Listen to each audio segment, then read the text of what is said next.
Welcome to the Night Tube. I'm Stephen Knight, and I'm very fortunate to be joined by author Dr. Rakib Ehsan. Rakib, how are you doing? I'm doing well, Stephen, mate. How are you? Yeah, great. Thank you very much. I was just saying to you before we started recording, I've really enjoyed your writing and media appearances over the year as well. So, firstly, thank you for that. It might be worth just letting people know what you do, what motivates you, what gets you out of bed in the morning before we jump into your excellent book. No, sure. So I'm an independent analyst, specialise in matters of social cohesion, race relations, and public security. I currently live in Luton with my family. My hometown features a great deal in the book. Got a very impressive home draw to Liverpool recently, which I'm very pleased about. As long as we finish 17th on goal difference, mate, I would absolutely take that. What's happening to the stadium? Wasn't it attached to a house or something? Well, mate, listen, the stadium, it's a very traditional one. We'll be moving to the Power Court site over the next few years. But Kenworth Road, it's a truly magnificent site, really. I call it homely. Other people might describe it differently. But, for me, it's a very family-oriented, community-spirited club. And I really hope we manage to stay up this season. Good luck to you. I'm a Man United fan, so I've stayed very quiet in terms of football Yeah. conversations. I think the missus had to go upstairs last night because I was shouting at the TV Yeah, we so got much. each other on Saturday, actually. Yeah, We're I'm going not to be looking coming to forward to Old that. Trafford, yeah. Not looking forward to that either, but we'll see. Yeah, let's just talk about football for an hour. This is a change of pace for me. No, we're here to talk about your excellent book, which the full title isn't. It's just there behind you for people watching the video. Beyond Grievance, What the Left Gets Wrong About Ethnic Minorities. Now, this conversation about ethnic minorities or anything race related in general, it's completely thankless. It doesn't matter how laser focused you are on your points and how you obviously acknowledge historical racism, current racism. You're going to come in for quite a lot of stick, aren't you? I suppose. So, I mean, are you a sadist? Is my first question. Why delve into this really controversial, inflammatory topic?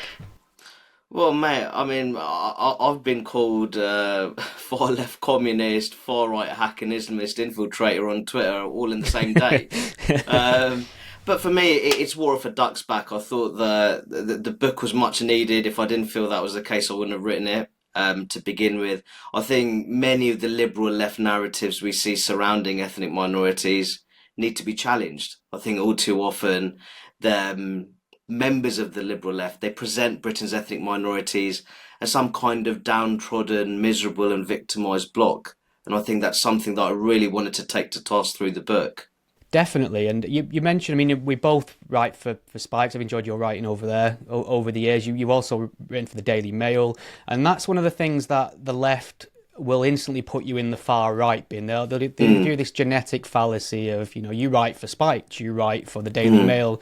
I mean, is there a problem with leftist publications like sort of the Guardian, the New Statesman, how they're not really reaching out to people who kind of centre left, who have some criticisms of the current left situation? I mean, I'm assuming you're not just turning down offer after offer from the Guardian. I think you're just writing for the publications that ask you if you'll write for them.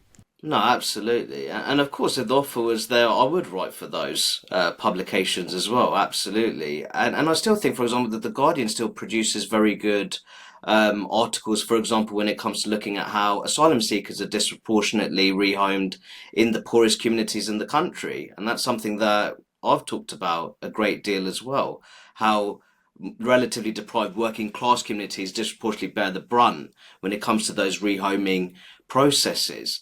I think the issue is that those publications, I question how many centre-left traditionalists are at those publications operating within those organisations. I would make the point, Stephen, I've written pieces for The Independent, which many people would describe as a liberal left publication as well. So for me, I'm more than happy to put my ideas across through any publication.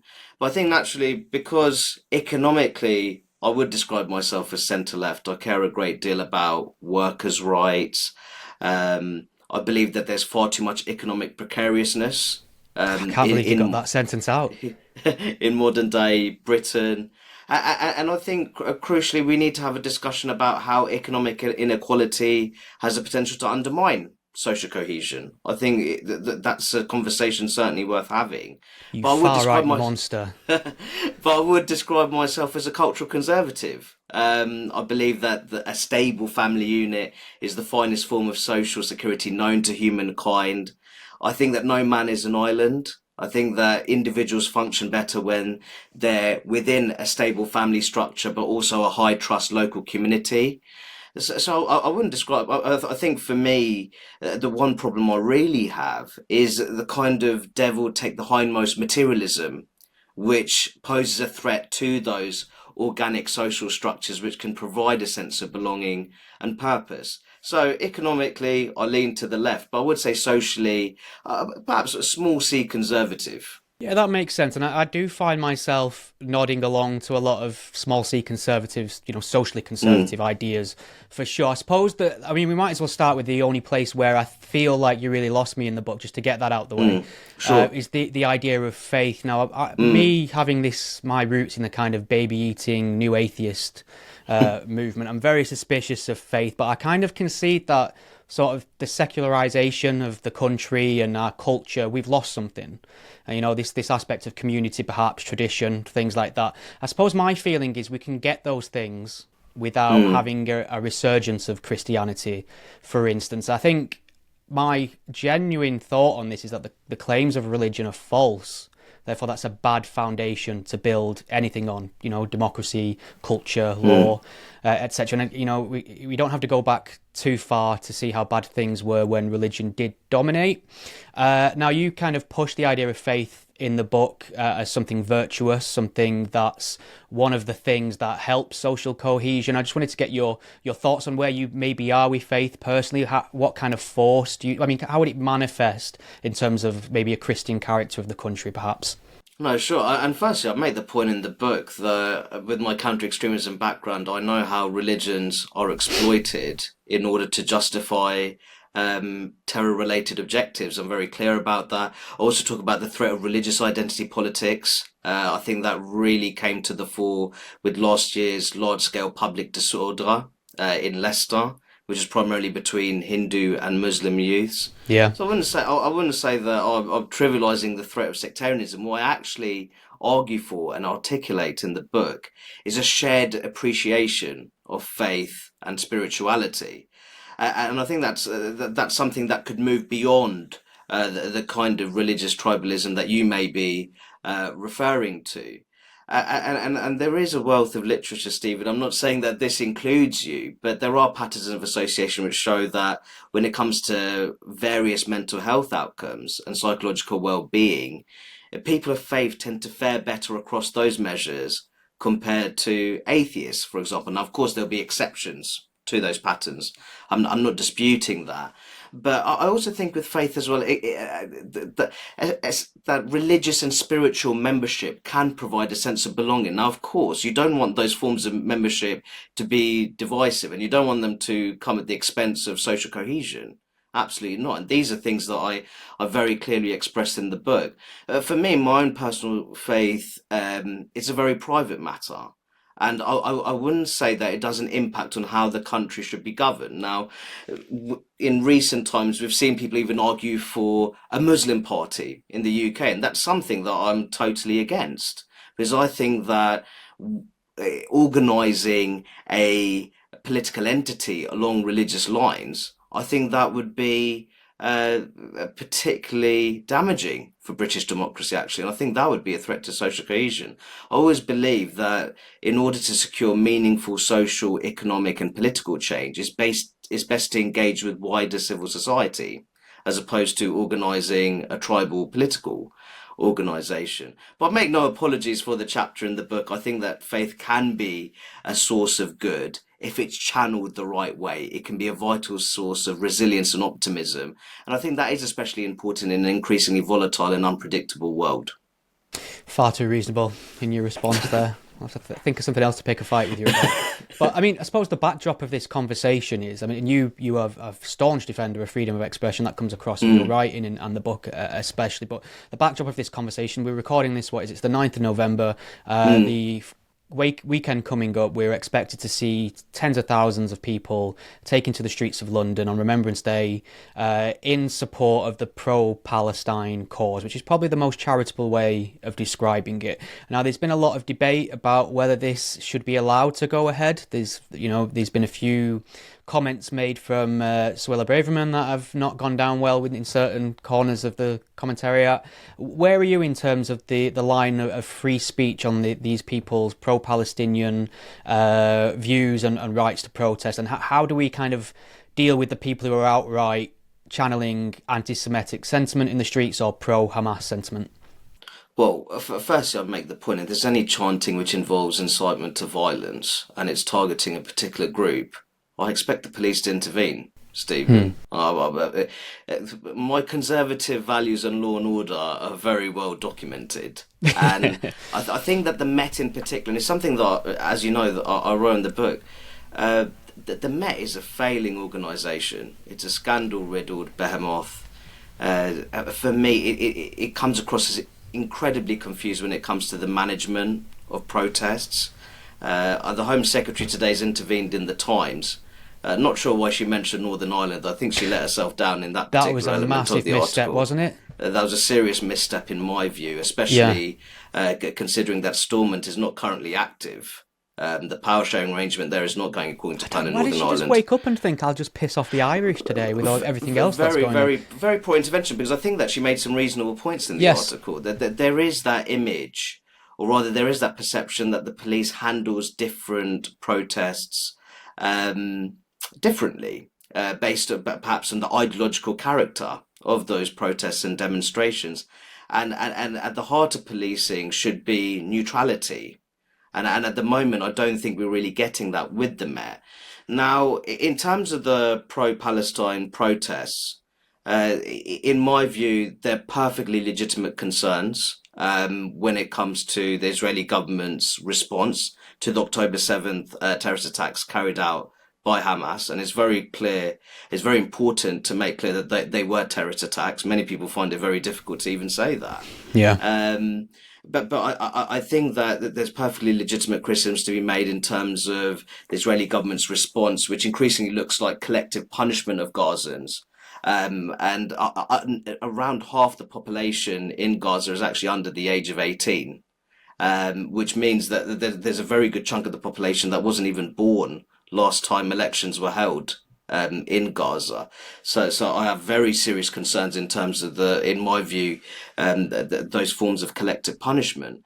But I think the real worry for me is that we are seeing forms of anti-Semitism.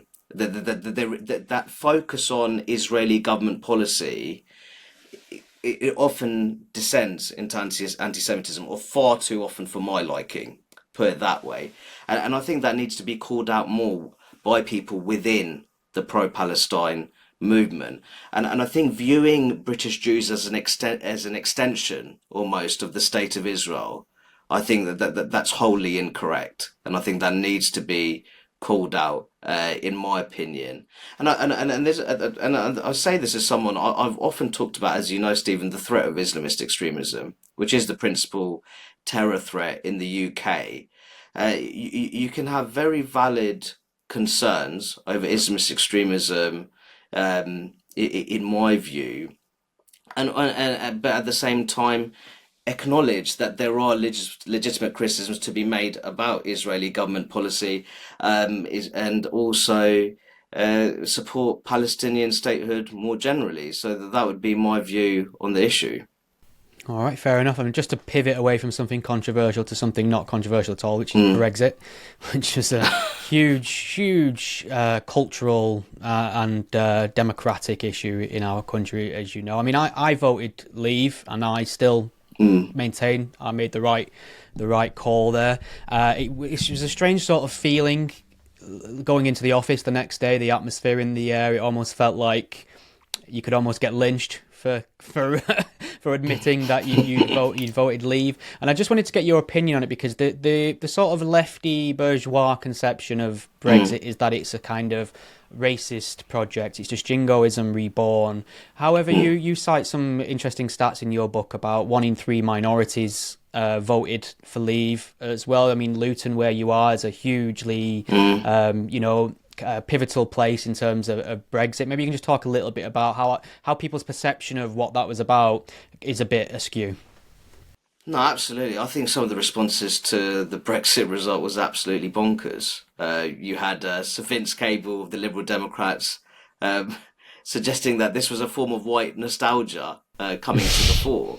But the reality is, as you say, Luton, my hometown, with a very significant non-white population, voted Leave by 56.5%. And you simply cannot get that percentage solely through white working class communities in Luton. That's the truth of it. I think many people, they either don't want to acknowledge or they're simply ignorant of the fact that the Brexit vote in itself was incredibly diverse. I'll give you another example. There's a ward in Hounslow in West London called Osterley and Spring Grove. It has a non-white majority population, many affluent families of Indian origin, very high rates of home ownership. Voted Leave 63.4%. And I found it very interesting that you had journalists in London going up to pubs in the provincial Midlands and working men clubs in Northern England to find Brexit voters, when what they could have done is just go to some Munders and Gurdwaras in West London. You'd have found your fair share right there. That's really fun. The vox pops around the era were really just going the man on the street kind of thing in a lot of these northwestern towns, wasn't it, to try and see if we can hook ourselves a bigot kind of attitude. I mean, is there an issue? I mean, you definitely know more than most. When somebody in ethnic minority is perceived to have gone off script, because there's a kind of sort of mollycoddling that happens from the left, where they feel like it's kind of like a white saviour complex, where they see an ethnic minority and they instantly assume what their life must be, their concerns are, their political worldview. And there are so many racist terms that I've only heard in my adulthood. That I've seen when a ethnic minority is considered a race traitor by the left. I think you mentioned them in the book, kind of like coon or coconut or things like that. Oreo. I'd never even heard these things until I hit adulthood and saw how an ethnic minority was being treated by somebody on the left. So is there this perception from the white working class, the white middle class left, rather, that ethnic minorities are all a homogenous block and they need some sort of protection? Well, I talk about the white saviour complex, and it's very much alive in modern day Britain. I'll give you an example of the white saviour complex at play. There was a recent study by Crest Advisory, a crime and justice consultancy, which found that 3 in 4 British Muslims believe that Britain is a good place to live as a Muslim. I tell many people this, and they're very surprised. And you have to ask why they're surprised. Perhaps because much of the mainstream media presents British Muslims as a sort of downtrodden and victimised monolithic religious bloc. What's even more interesting is that figure drops down to around 55% for the wider public. So that suggests to me that your average non-Muslim in Britain is more likely to think that Britain is anti-Muslim society compared to your average British Muslim themselves.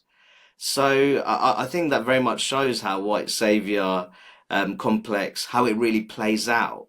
What people want to do is represent. Well, they want to represent. I think it's more about mollycoddling ethnic and racial minorities who don't really need their allyship, if truth be told. They don't require their allyship. They probably don't want their allyship, if I'm being perfectly honest. Many British Muslim communities, they're incredibly resilient, they're determined, they're hardworking, they're incredibly family oriented, and they don't have the victim mentality that many of their so-called identitarian representatives possess. And that's something that I wanted to make very clear in Beyond Grievance. I mean, that's a great point, and that's a really positive start. And I like the fact that obviously Muslims in the UK like the country, and I think they enjoy a lot of the freedoms, like you point out in your book, being able to freely practice the religion in a way that perhaps they wouldn't even be able to in many Muslim countries, which is great. But I suppose going back to these pro-Palestinian demonstrations and protests we're seeing, a lot of people will be looking at that and seeing the the calls for jihad that are being focused on, the cries of anti-Semitism, the cries of Allahu Akbar, and thinking, we have a good reason here to maybe consider limiting or completely stopping Muslim immigration, for instance. And they may just be a party, a populist party that maybe capitalizes on that sentiment. I mean, how do you feel about that? People are looking to places like Poland as well, who have a policy. And I'm just, are people, I mean, first of all, would a British public, would it be ethical for them to say, we want to restrict the number of Muslims coming in perhaps, but obviously we'll allow the flow of Ukrainians to come in, Christian Ukrainians, for example. Is that racist on the face of it? Is that a sensible immigration policy? Well, I mean, firstly, I'll make the point, Stephen, that in the recent Polish elections, the political right didn't do as well as they expected. Actually, it was the liberal side of the political spectrum in Poland that was far happier with the outcome of the election. I'd also make the point with the pro-Palestine protests. What percentage of the wider British Muslim population was actually at the protests? I mean, that's something that I think that in England and Wales in the 2021 census, I think there's 3.9 million Muslims now across the two home nations. So of course, there is no doubt in my mind that there's a problem with the radical elements of the pro-Palestine movement. And I think that that's something that the Metropolitan Police Service has simply not tackled very well at all in the past few weeks. I've also talked a great deal about anti-Semitism in British Muslim communities. But the reality is that the surveys tell us, Stephen, that the majority of British Muslims, they reject anti-Semitic tropes. What the issue is that levels of anti-Semitism are relatively high within British Muslim communities when compared to the wider public.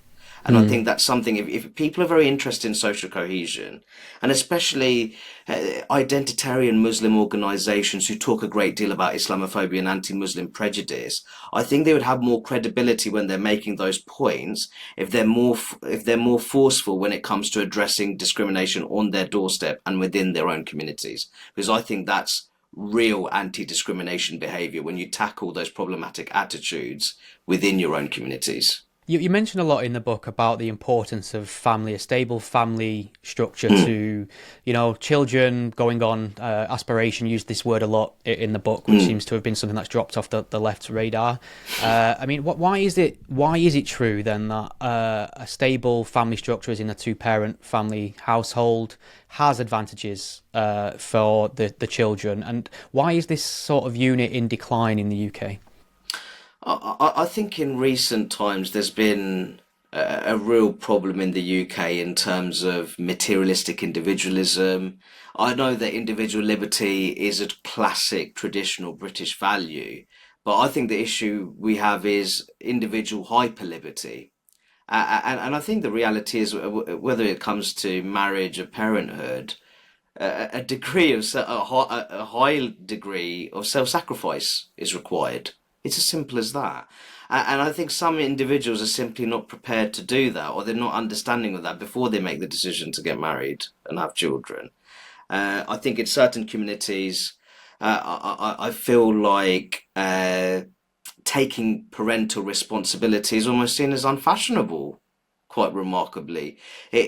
I'll give you one example.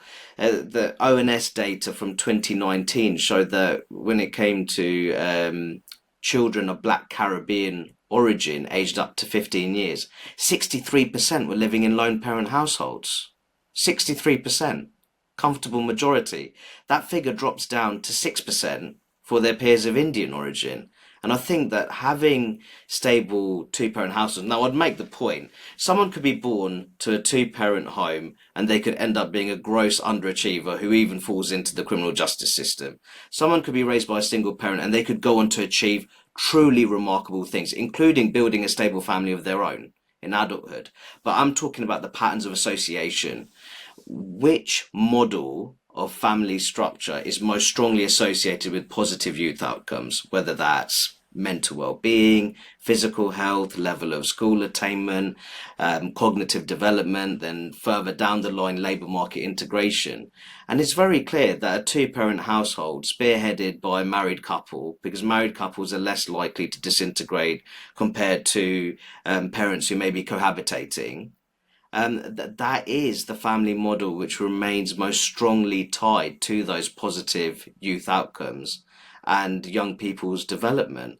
And unfortunately, we have many politicians who have benefited from this family structure, this family model, who seem to tell us that families come in all sizes and structures and they're all equally successful, but they live very socially conservative lives themselves, whilst peddling, in my view, this quite damaging form of social liberalism.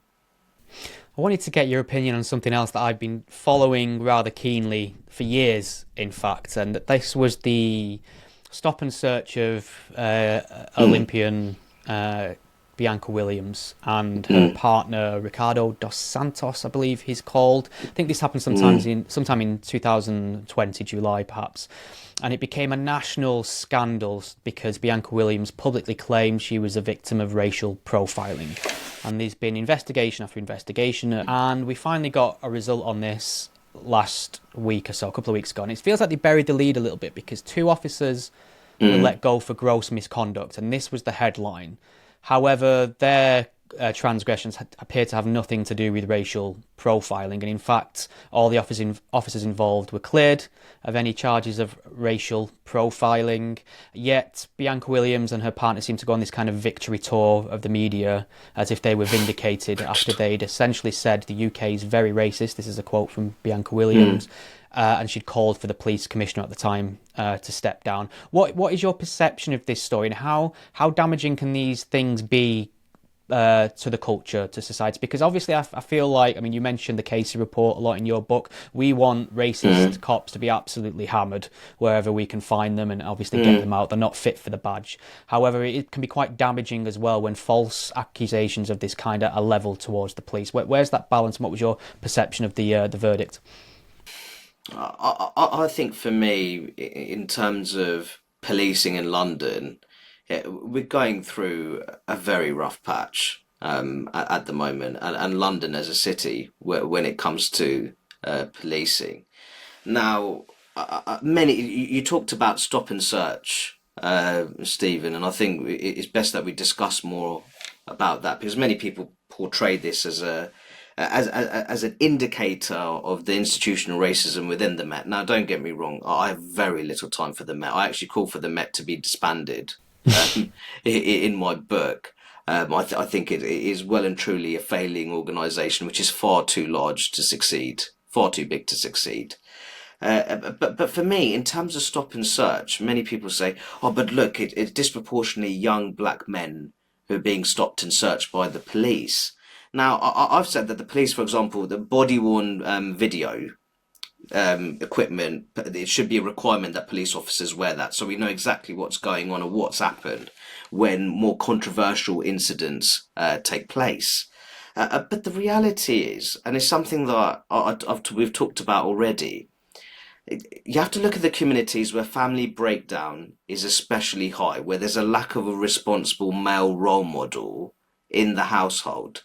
Now, if young men and young boys don't have that sense of belonging and they don't have that authoritative presence in the household to keep them on the straight and narrow, they're going to seek it elsewhere. They're going to seek that sense of belonging elsewhere. And quite often they're going to find that through gang membership because more experienced gang members know exactly who to prey on and who is vulnerable and who's ripe for exploitation. And once you're in that gang culture, and we're talking about subcultures here where there's a glorification of hyper-materialism, degeneracy and violence. We have to be very clear about this. Once you're in that environment, the chances of being involved in criminal activity, including gang-related knife crime, rises. So what you have to see there, what are the demographic groups which are most strongly related to those environments and those particular forms of crime, and that will naturally relate to the police's stop and search activities. Yeah, I mean, you mentioned in the book, just to quote, black Londoners are significantly more likely to be both victims and perpetrators of knife Mm, crime.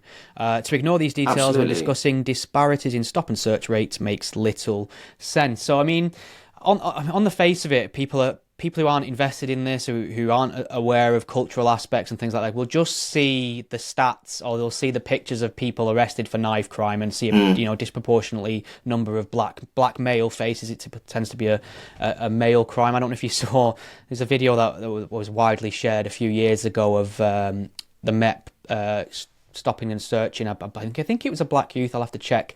And there is somebody mm, filming it on a mobile phone, lambasting the police for their bigotry and what they're doing. Just at the very moment, the police pull out a large blade from this gentleman's mm, waistband, which I thought was darkly amusing. But how do we have this mm. conversation better than to kind of break through the screams of racism to actually get at the heart of this issue, especially knife crime in London? Because as you point out, it is the chief victims of knife crime in London are black youths as well. So surely we should be more. Mm. It seems like if we wanted to prevent this, the liberal left should be more in favour of stop and search. No, absolutely, but crucially, you have to tackle the causes of crime as well, Mm. and those root causes that we were referring to earlier. How do we support communities which are more at risk of family breakdown, and there's higher rates of lone parent households, and that's not easy. That's the truth of it. There's been a great deal of social damage that's been done on that front, and it's very difficult for government to respond to that. Much of the change, the beneficial change that you have to see, has to come from within those communities. Stephen, that's the truth of it. But I've always made the point, because we had the emergence of BLM in this country, which I thought was totally bizarre. US inspired racial identity politics being aggressively imported, to the point you have BLM demonstrators chanting "Don't shoot at British police officers." The vast majority are largely unarmed and support that model of policing as well. But if you truly care about young black lives in Britain, you would talk more about knife crime. You'd talk about why it's taking place. That's the truth of it. You talk about the fatherlessness epidemic in many inner city communities. And the reality is that I don't hear many pro BLM activists talk about those kind of issues. So I think that when it comes to left wing activism, that's the problem that I have. It seems to me that people are very selective when they care about black lives in Britain. And I take real issue with that. No, that's a great point. I mean, you share this huge bugbear with me about importing American identity politics and their grievances, and I mean, Mm, their history is not our history. Their problems are not our not problems. But close. we did see after the George Floyd incident, murder rather, we did seem to see a kind of copy and paste of American grievance, transposed onto British society. And, I mean, is it social media? Is that driving us all nuts now that the entire world can lose its mind over one man murdered in America in a way that really wasn't concluded as a racist murder, but it became emblematic of the problem of race relations globally and the problems with the police. I think we still have people kneeling at football games, much to my chagrin. Is this social media mixed with America's problems a big problem for us? I think it's huge problem. The world is more interconnected, more, I'd say deeply interconnected, and you'll have ideological activists exchanging ideas, tactics, and all the rest of it across, not just across countries, across continents. The issue for me is that there's a grave intellectual deficit on the British left. They're unable to cultivate an attractive and inclusive anti-racist politics which is rooted in Britain's heritage, history, and current day circumstances. And you have this brainless importation of American culture wars, which is just truly remarkable, to the point that I've seen British left-wing activists use the acronym BPOC, and the I, Stephen, stands for Indigenous. No, I'm not sure they're referring to Anglo Saxons. I'm not really sure, but I think it just shows such a yeah, such a lack of brain power truly that exists on the contemporary British left. When I think about how we could improve in terms of racial equality, I think about name blind applications in the labour market, for example. So names which are more culturally distant tend to fare worse than traditionally English sounding names, Yeah. even controlling for academic record, work experience, skills, etc. Now, of course, when you turn up at the interview, people clearly see who you are. But the point of the name blind applications, it would help to introduce a greater meritocracy in the pre-interview stages. Yeah. And then when you have more people with those culturally distant names at interviews, they'll be able to present a positive account of themselves in the flesh. That's ideally what you'd want to see. In terms of healthcare, it's well known that Black British mothers are 4 times more likely to die in terms of maternal mortality than their white British peers. At the very least, we should investigate that. The problem is at the moment, there's certain elements of left-wing Britain who struggle to explain what a mother is, can't even define what a woman is. So how they can even make that point about investigating racial disparities in maternal mortality, we just need to have a sound understanding of what a woman actually is. As I said, we talked about policing. I think that particularly in London, I think the Met is not fit for purpose. I think this model of co-governing the Met between the Home Secretary and the Mayor of London is not going according to plan. Let's be absolutely honest. So there's lots of changes there. And I think there's no harm in police forces at least looking to cultivate public support for more controversial policing practices, such as stop and search. And that also requires the restoration of neighbourhood policing. Because I think that neighbourhood policing in recent times has been absolutely gutted in many inner city areas. And I'd even say in my hometown of Luton. And I think we need to rebuild those those bonds of trust between communities and police forces. But I think crucially what we need to do, we just need to get away from the American culture wars. It's a totally different national history and context on matters of race. I'll give you an example, the Battle of Bamber Bridge. When you had American commanders looking to enforce racial segregation in this Lancastrian village, and the pub landlords there, this is back in World War II, saying, no, sorry, we don't do that here. We don't do that here. So it shows that how Britain was far advanced compared to the US on matters of race. And I think that what we need to do, we need to focus on firstly, we need to acknowledge the significant strides we've made as a society when it comes to racial equality. And I think that if you really want to make further gains in terms of equality of opportunity, you need to get away from the tribal identity politics. It needs to be more about alliance building, and the focus has to be on opportunity, equality of opportunity, not equalisation of outcomes. Yeah, that's a great answer. We don't do that here. I think I'm going to use that more often now. That's a wonderful phrase in response to American identity politics for sure. You mentioned sort of not knowing what a woman is there, so I have to kind of pick that up, and you talk about the importance of getting it right on self-ID for the whoever's elected next in your book. And this gender debate is something that's consumed a lot of my time over the last few years. I mean, I originally came in at it from a sort of free expression angle because I saw what happened to people whenever they had an opposing view on it. And I've spent a lot of time going up and down the country to protest and various demonstrations of mainly middle-aged socialist women who just, incensed by what's happening to their sex-based rights. And to them, it's the most important issue in the world, and I understand that. And they are telling me time and time again they will not vote for a political party that cannot accurately define a woman, which I understand. And I'll be hearing from the sort of that not the kooky crazy left who are all in on gender ideology, but the ones that are kind of opting out of the conversation. They'll tell me things like it's just not a big issue, doesn't affect many people, it's going to be a complete political non-starter come the election. However, we are seeing candidates and Keir Starmer especially being doorstepped with this question of what is a woman. So I suppose in a roundabout way, my question is, how important is this gender identity issue to whoever's elected next? Does it make a massive difference? Am I stuck in an echo chamber where I think it's a bit more important than perhaps it is? I think that naturally, when it comes to the general election, there'll be issues such as cost of living. I think cost of living will be at the very top. especially for families with younger children, also people living with disabilities. Um, I also think that we have an astronomical backlog when it comes to the NHS. The waiting lists are at a truly remarkable length.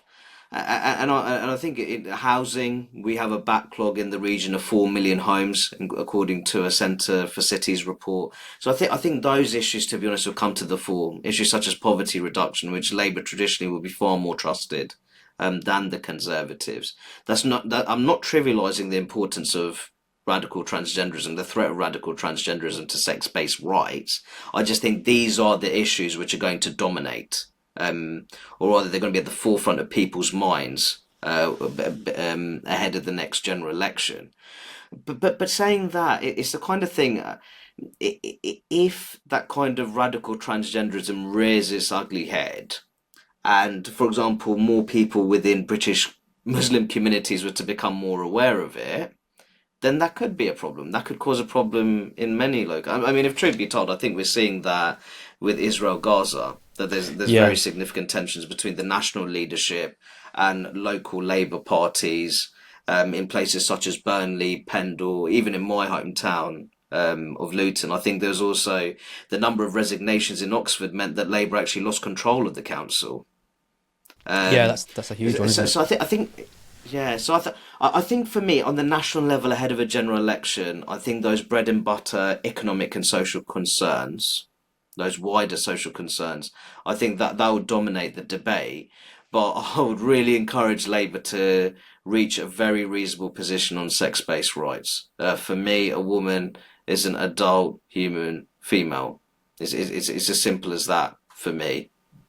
Hate speech in 2023 Britain. Well, and Dictionary it also needs definition. to talk about preserving the exactly, and it needs to talk about preserving the integrity of sensitive same-sex spaces, whether that's rape crisis centres, domestic violence sanctuaries, changing rooms, and public toilets. Labour needs to reach that position, in my view. For sure. And I mean, you mentioned Jeremy Corbyn in your book, and with a specific focus on the sort of cult-like adherence to this Mm, man. Think you mentioned the word, he was treated like a political messiah.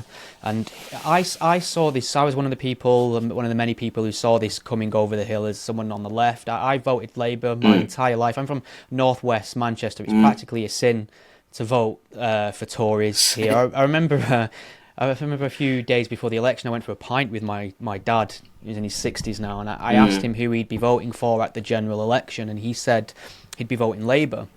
And I asked him why, and he said, mm, "Well, because of Margaret Thatcher."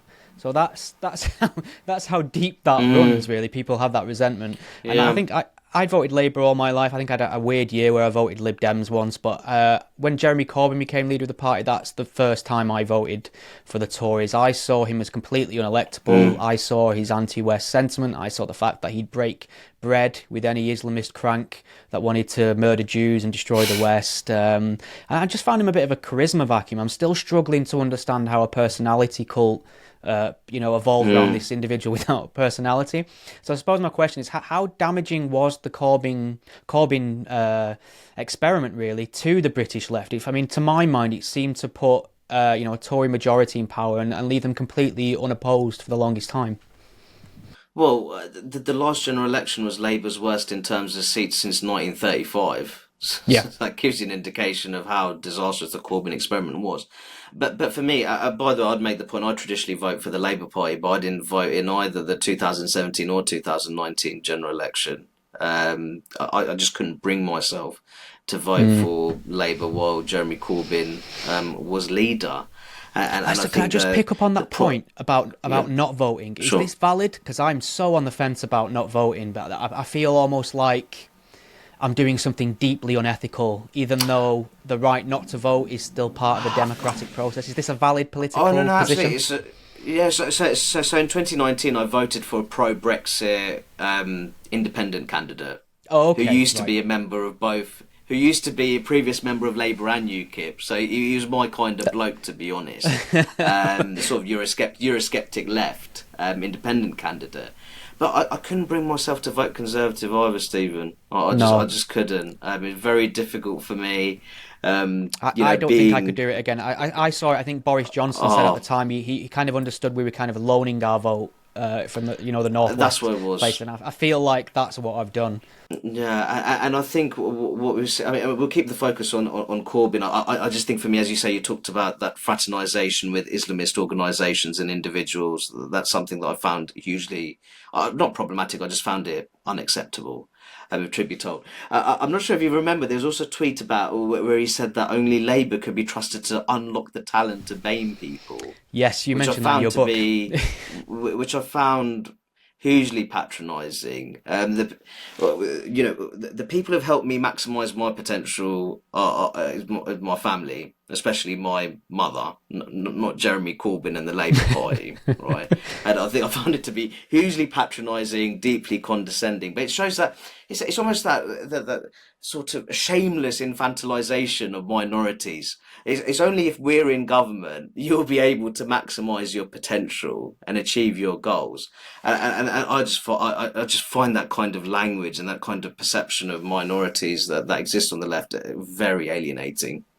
I agree, and it kind of parallels the comments we heard coming out of Joe Biden's mouth not so long ago when he kind of he's I'm paraphrasing now, but comments to the effect of "You don't vote for me, you ain't black," kind of thing. That only a black person could be authentically black if they give a vote to the Mm, Democrats, which I think is a crazy sort of precedent to set where you look at. I mean, this is where the left goes too far. It's kind of like the horseshoe theory, I suppose they call it, when mm.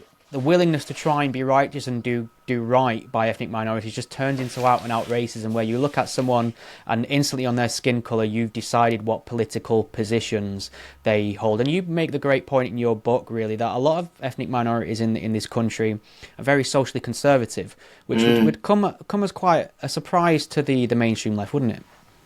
Well, I think it would because I don't really understand ethnic minorities in the country. Now, of course, there's certain ethnic minorities who are more socially conservative than other ethnic minorities, and make that point very clear. There's very important social, political, and economic differences to recognise between and within ethnic minorities.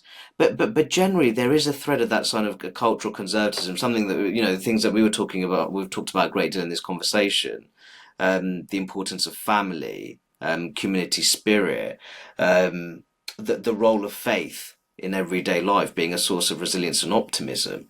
This is classic conservatism, and I think that much of the left they can't really relate. To it, they seem some even see the family as some kind of hierarchical, reactionary institution that needs to be dismantled.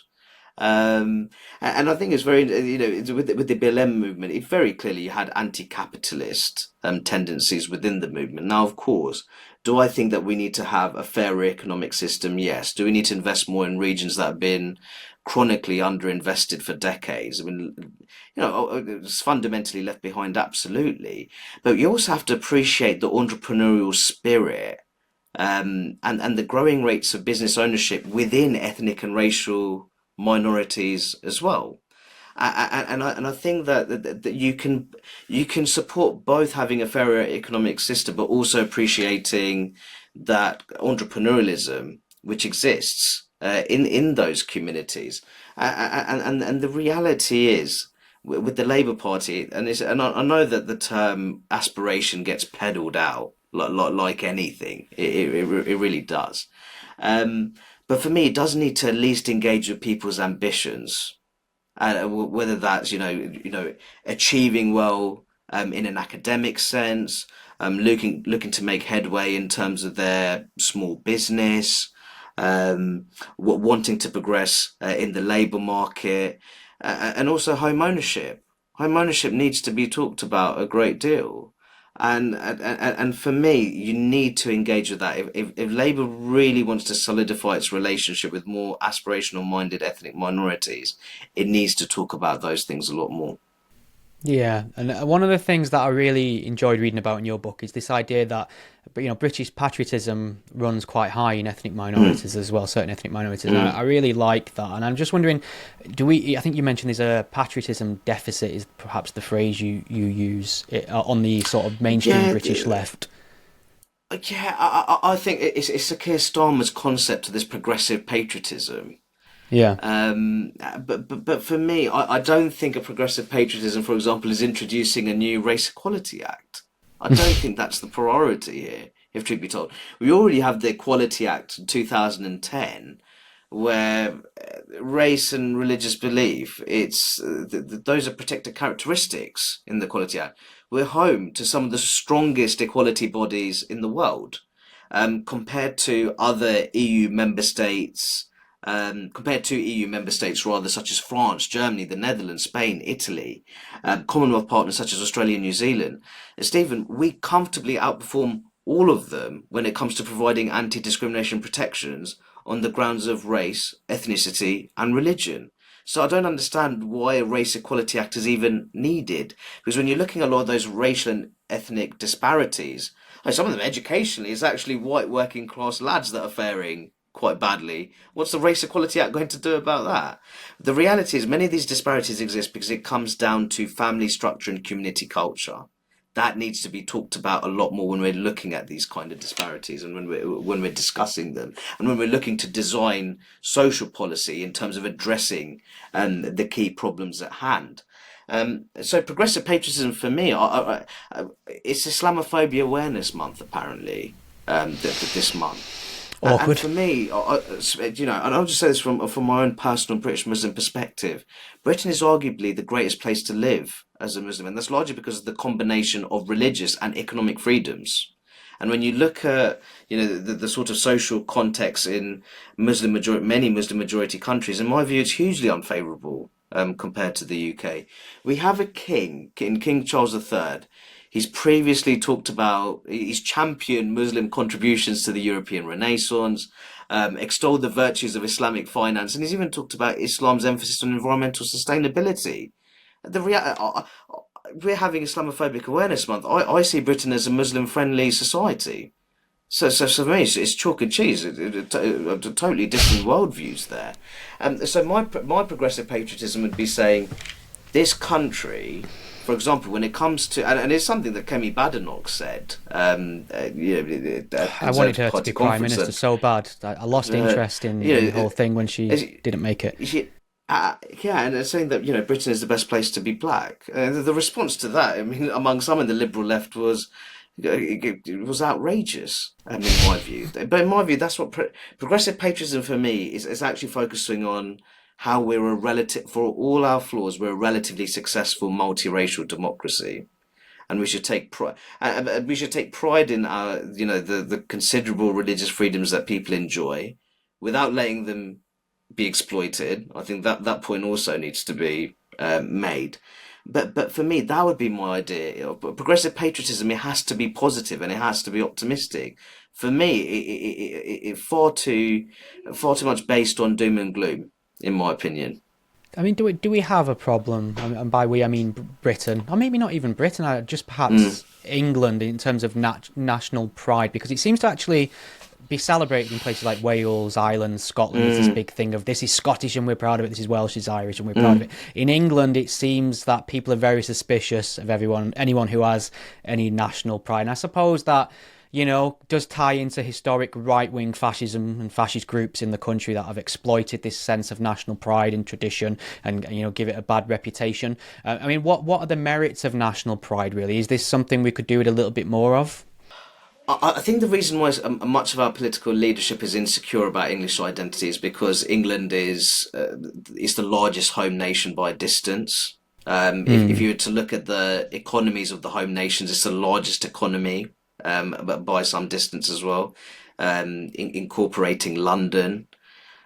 So I think there's a sense that if we were to talk about English identity too much, that would compromise the union. And I think I understand that concern. I do, but what it does, it also leaves a vacuum. For me, I come from the town where the EDL was established, following the Butchers of Basra demonstrations. And I think for me, there's absolutely no harm in cultivating a healthy English identity within the context of the Union. And you see Scottish nationalism and Welsh nationalism. You have the national identities there, which come across as incredibly inclusive. You have ethnic minority people in those two home nations say quite proudly, they're proud to be Welsh, they're proud to be Scottish. And for me, there's no harm at all, in my view, in having that dynamic in England as well. And I think there's a great deal to be proud of in terms of English pride. That's the truth of it. And I think there's a very serious issue here with politicians. It's ultimately just putting their head in the sand. I think that's what it is. And I think without that sense of at least investing and cultivating a civic English identity, I think there'll be a greater. It runs the risk of generating disillusionment, especially among white English people who feel that they're being deprived of, their sense, or rather their wanting to be proud in their own home nation. And I think that's something that is an issue. I mean, that you've just made me think of something. I mean, this would have been taboo to have raised generations ago, and it probably is taboo now, I suppose. But this idea of, I mean, I think it's been termed reverse racism or anti-white racism. It seemed like such a silly concept years ago. Now, when you put it in the context of sort of young white Brits being told they have, this innate white privilege and have it better than everyone else, and you mentioned that their attainment in the academic setting isn't great, and they're falling short of like our Asian Brits and various other groups. I mean, do people have a good shout now to say there is actually somewhat of anti-white sentiment? And this is, chiefly this comes from other white people. To be fair, middle class social justice activists, it tends to come from them. Is there a good shout for people to say actually there is quite a bit of anti-white racism in the air, or is that completely bonkers? Stephen, a lot of people, the kind of middle class, economically secure activists that you're referring to, they use white privilege as a way to deflect attention away from their own socioeconomic privilege.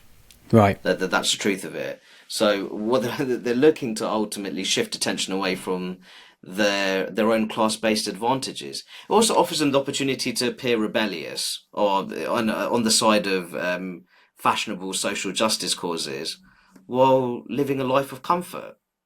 That's why they like white privilege theories as much as they do. And I also think it's terribly depressing to tell, in my view, deeply underprivileged white working class lads, some of whom may well come from dysfunctional family backgrounds, attend very poorly invested schools and live in communities which have been atomized, have been ripped apart, with those civic institutions no longer existing, largely through mass, what's rather severe industrial decline, to then tell them that they're privileged on the grounds of their race. I find it absolutely remarkable, and those are the kind of communities that Labour are fundamentally disconnected.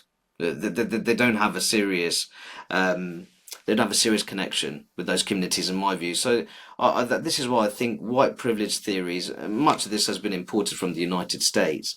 It has no real usefulness in terms of understanding modern Britain. And it certainly has no use when it comes to designing effective social policy. Because I think that the greatest privilege, in my view, is belonging to a loving and stable family unit. That's the greatest advantage a young person can have, irrespective of their protected characteristics, their racial identity, and all the rest of it. And what also counts for a lot is the kind of community they live in. If it's a high trust community where they feel a sense of belonging, they might have other people in the community asking them how they're doing, how they're progressing at school. They feel like that they're being supported, and there's a support network beyond the family unit as well. Those are the kind of things that I care about, and those are the kind of things we need to talk about more when it comes to young people's development, not their racial identity. Yeah, well said, Rakib. This has flown by, and like I said, I really, really enjoyed the book. I'm happy to recommend it to as many people as possible who want to learn a bit more about where Britain truly is in terms of race relations and what needs improving and what some of our, false perceptions about it. Is there anything else you'd like to point people towards before I let you get back to what's left of your evening? Well, no, actually, I mean, I hope that people have enjoyed our conversation a great deal. If they want to really tuck into those arguments more deeply, they can purchase Beyond Grievance: What the Left Gets Wrong About Ethnic Minorities. I think at the moment it's below £9 on Amazon Prime, so I'd say that's an Absolute absolute bargain. bargain. Absolute Absolute bargain, yeah. bargain. And if they'd like to follow me and follow my work, they can give me a follow on Twitter/X. That'll be at Rakib Ehsan, RAKIBEHSAN. Awesome. I still can't say X. It's always going to be Twitter, isn't it? Yeah, I think I've moved a bit away from Twitter. I do Twitter/X. I'm at that stage right now, but not. But calling it simply X, I'm not at that stage yet. So kind of pre-transition period for sure. All right, man. It's been a pleasure. Thank you very much. I really appreciate it. No, Stephen, thank you for having me.